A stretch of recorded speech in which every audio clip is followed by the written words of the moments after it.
তো এখন আমার মতে, আমার পার্সোনাল ওপিনিয়ন, পার্সোনাল মতামত, ইলিয়াস নতুন আসছস, তুই নতুন আইসস, আগেও ছিলি, যে ভাগ্যক্রমে ঠিক আছে তোর প্রবাস লাইফ হয় নাই, আবার নতুন আসছস, ইনশাল্লাহ দোয়া করে দিই আমার সাথে থাক, প্রবাস লাভ আমরা আছি, বড় ভাই আছে, আমি আছি।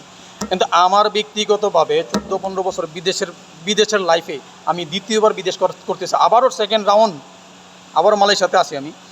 এমত অবস্থা আমার পার্সোনাল ব্যক্তিগত ইচ্ছা বা ব্যক্তিগত পরামর্শ সবার জন্য, প্রত্যেকটা প্রবাসীর জন্য, যারা নতুন আসছেন তাদের জন্য বেশি জরুরি।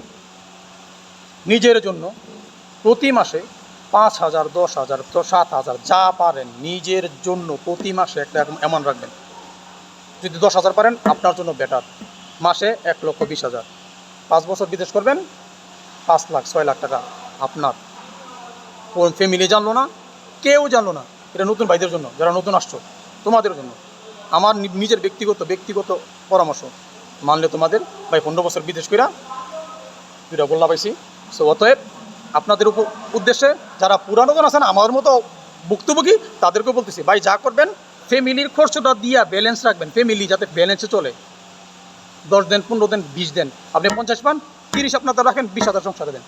That's it, enough.